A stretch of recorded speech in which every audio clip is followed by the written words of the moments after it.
मर्यादा पुरुषोत्तम श्री राम, जिनका सादर नमन करते हैं, उन शस्त्रधारी और शास्त्रज्ञ भगवान परशुराम के बारे में जानने वाले हैं। वे योग, वेद और नीति में निष्णात थे।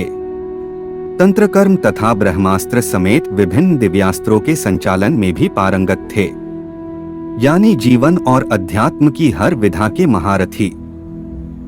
विष्णु के छठे अवतार परशुराम पशुपति का तप कर परशुधारी बने और उन्होंने शस्त्र का प्रयोग कुप्रवृत्तियों का दमन करने के लिए किया।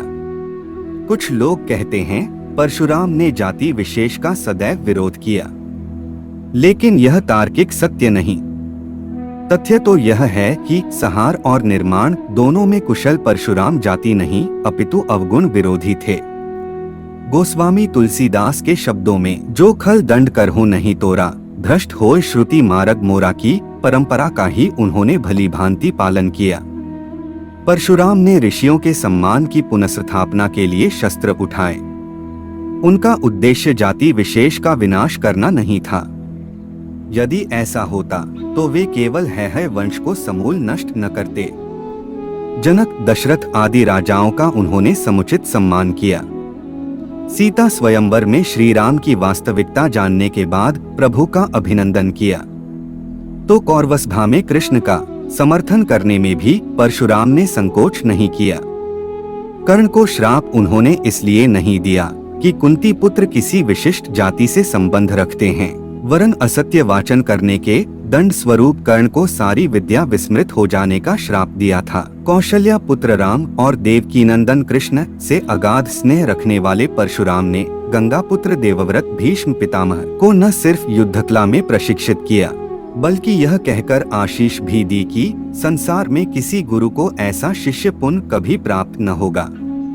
पौराणिक मान्यता के अनुसार अक्षय तृतीया को ही त्रेता युग का प्रारंभ हुआ था।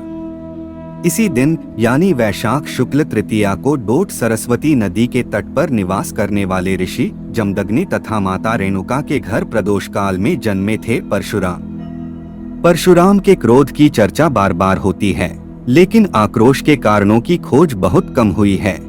परशुराम ने प्रतिकार स्वरूप हैहयवंश के कार्तवीर्य अर्जुन की वंशबेल का 21 बार विनाश किया था, क्योंकि कामधेनु गाय का हरण करने के लिए अर्जुन पुत्रों ने ऋषि जमदग्नि की हत्या कर दी थी।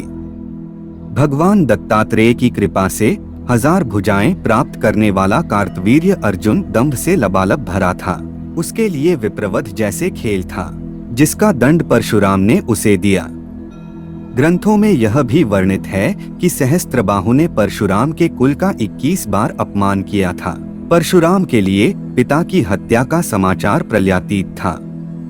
उनके लिए ऋषि जमदग्नि केवल पिता ही नहीं, ईश्वर भी थे।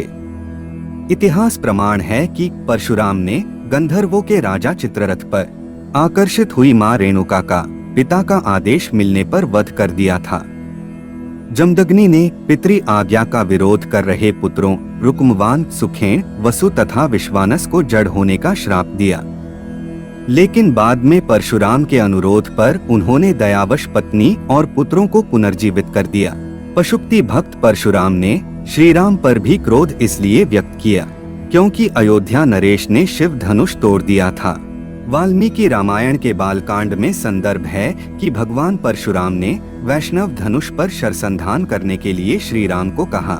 जब वे इसमें सफल हुए तब परशुराम ने भी समझ लिया कि विष्णु ने श्री राम स्वरूप धारण किया है।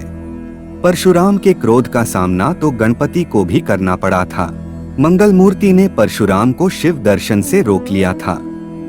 रुष्ट परशुराम ने उन पर परशु प्रहार किया, जिससे गणेश का एक दांत नष्ट हो गया और वे एक दंत कहलाए। यह कहानी अच्छी लगी हो तो वीडियो को लाइक करे, शेयर करे और सब्सक्राइब करना न भूले। मिलते हैं इसी तरह की मजेदार कहानी के साथ, तब तक के लिए धन्यवाद।